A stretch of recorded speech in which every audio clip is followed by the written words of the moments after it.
I'm Doug Thompson of BDS Productions, and welcome to We Are Branson, and we miss you. Our special guest today, you probably recognize him, is Jerry Presley. Just a plain and simple child, where common people go. From Branson, the entertainer, God and Country Theater. And Jerry, thank you for being available today, and thank you for sharing with us. Thank you very much. It's nice to be here, Doug, and I sure appreciate reaching out to us, and this is going to be a lot of fun. And if Jerry looks familiar to you, it's because his cousin was Elvis Presley. Yes, sir. And Jerry does a series of shows in Branson at God and Country Theater. Him and his wife own the theater, and they are fantastic shows. I know you do 3 different styles of shows. Jerry, what do you do? Well, yes, I do actually we do 4 now. I do the Aloha from Hawaii, and then I do the Madison Square Garden show that Elvis did, and then in November, and started in November through the rest of the year, we do an all Elvis. What's called a Christmas with Elvis. So the first half is all Elvis gospel, and the second half is all Christmas. Wow. And then, of course, on Sundays, on holiday weekends, on Sundays, I do an all Elvis gospel show. To face temptation, so won't you tell me where could I go to the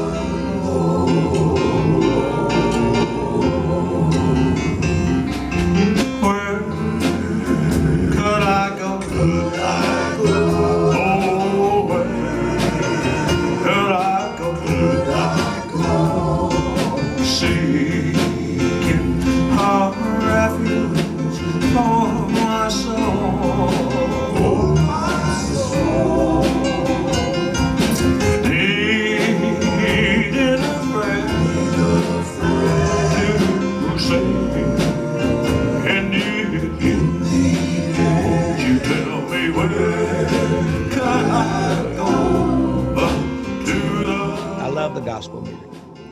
And runs in your family. He did it great. Yeah, he did. And all of your family. Your parents, were they pastors? Yes, sir. Yeah, they were Assembly of God ministers for 37 years. I grew up in church singing. That's where I got my start. Singing with the choir, or you were the choir? I was just a kid, but we used to, we sang and play the guitar, and it was a lot of fun. Well, where was that at? Multiple places, no doubt. But yeah, but most of it was around Kansas City. Was it? Yes, sir. That's awesome. And then you went into the military, and that kind of gave the opportunity for your to hone your musical skills. Yes, I was stationed at Fort Jackson, South Carolina, and I'd started going out on weekends and looking for a place to sing, and I ran into this gentleman, and I asked him. I went to this. To make a long story short, I went to this drive-in restaurant, and they had a mobile radio booth there. So, I talked to the guy.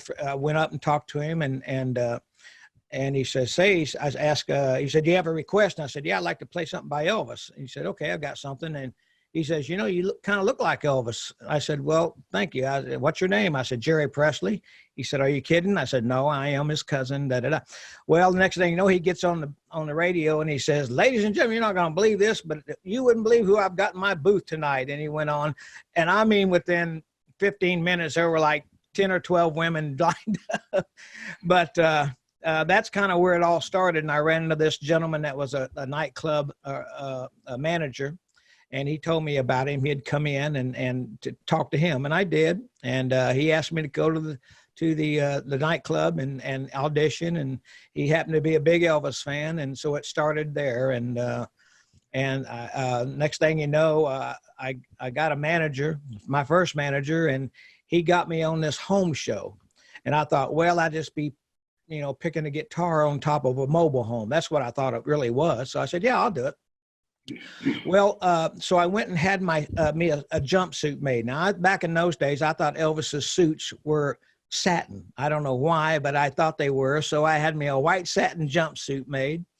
And the lady that made the suit, she kept putting me off and put me off. And finally, the day of the show came, and I said, "Ma'am, I've got a show, and this afternoon or this tonight." She said, "Well, meet me." And I jumped in the car. I tried the suit on, and the legs hadn't been cut off yet. So she had me sit in the back seat and draped my legs over the front seat, and she hemmed it while her husband drove us to the auditorium. Hemmed it up, huh? But the amazing thing is like I said, I just thought it was just be standing on a mobile home or something and singing. Well, the band went out and they did a warm up, and then all of a sudden the door opens about 20 minutes later. And he says, "Mr. Presley, you're on." I walked through the door, and this bright spotlight, it was just about to blind me. I couldn't even see where I was going. And so I finally, I got up to the microphone and I did my first song. And after the first song, they brought the house lights up. There were 5,000 people out there. Wow. I about fainted. That's the first time I'd ever done anything like that. And of course, all the moves and everything was natural then because I was scared to death, but turned out all right. So, but then the newspaper got a hold of it, and they wrote an article about me and Elvis, and it ended up on the front page of the entertainment section. And it went clear across the whole state of South Carolina.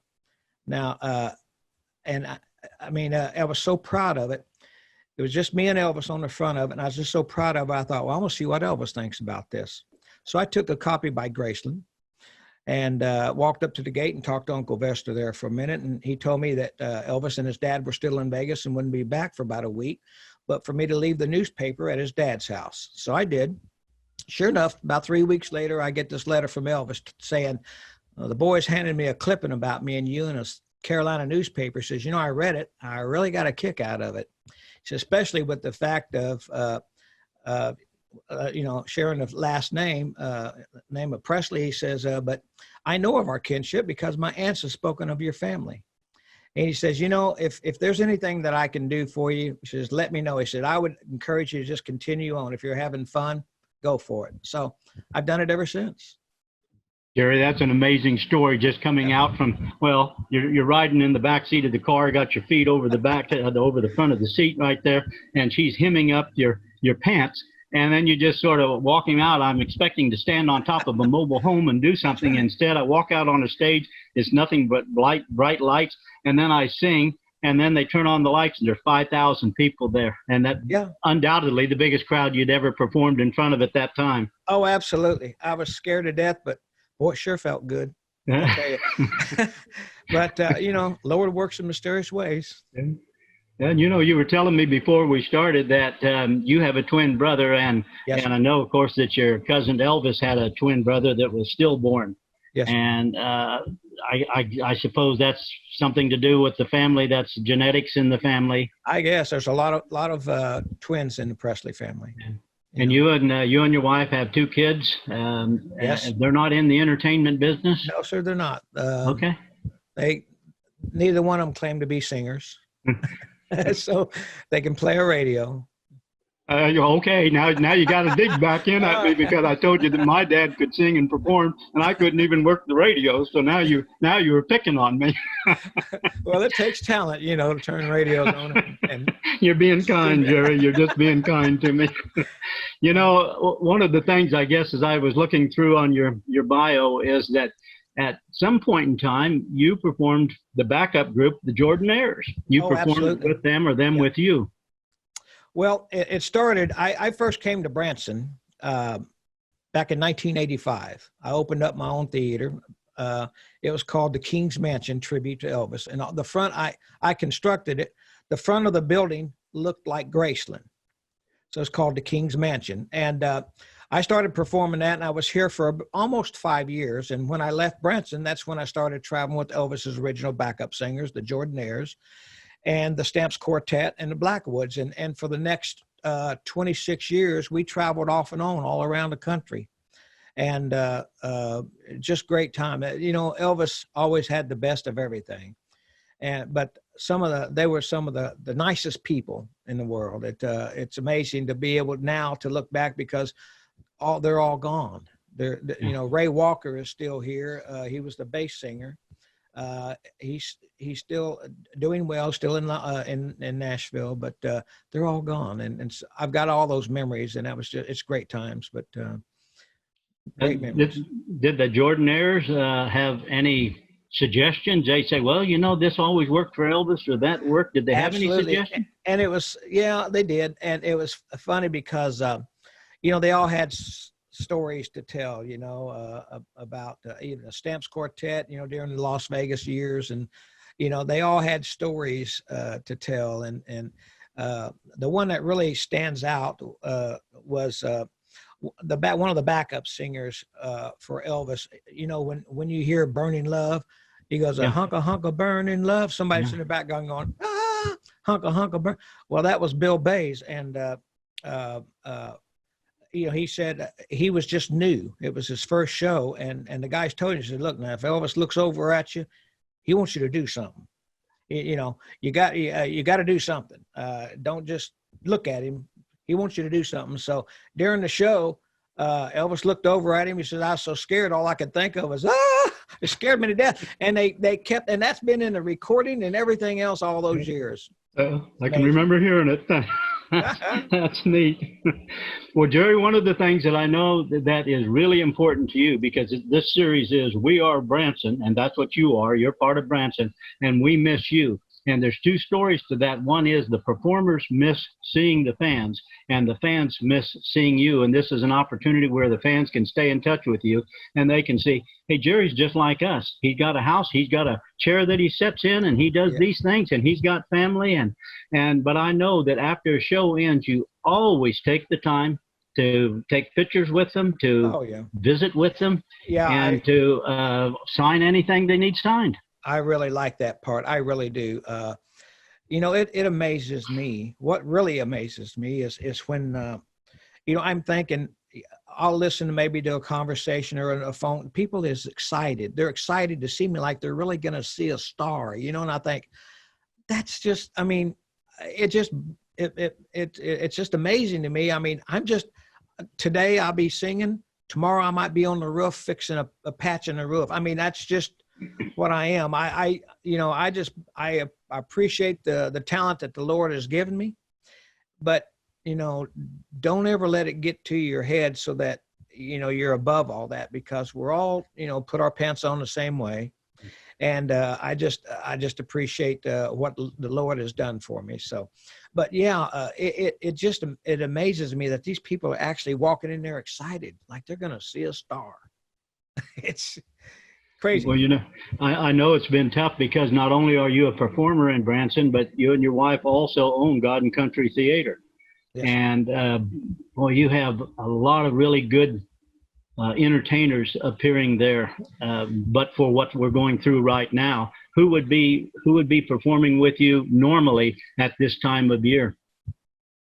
Or who do you have performing with you that can't right now? Right. I have 17 different shows in my theater.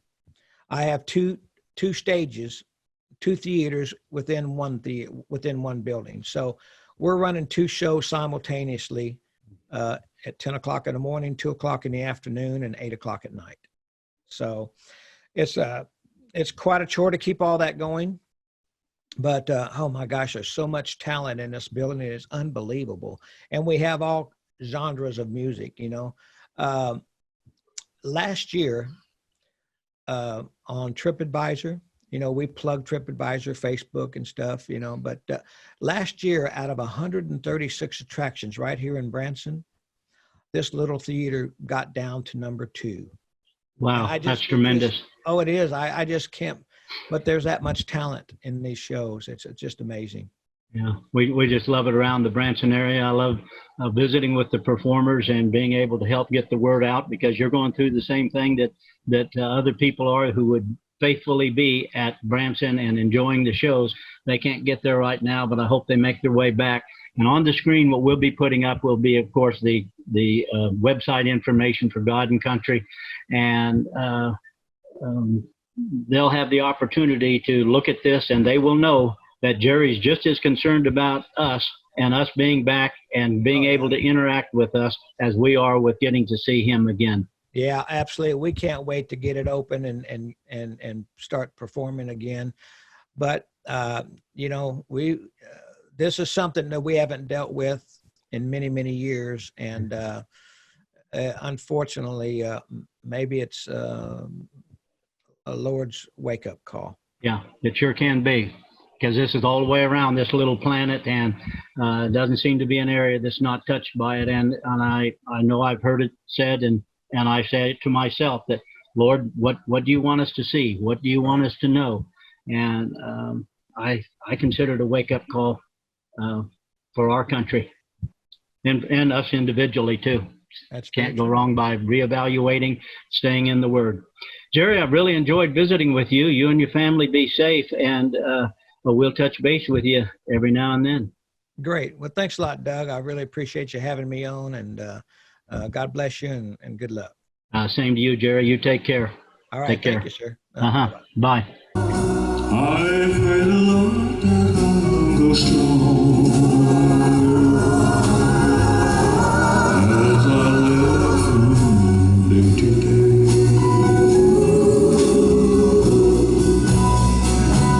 Reason for living, she took my small baby boy. Oh, but this time you gave me, come on.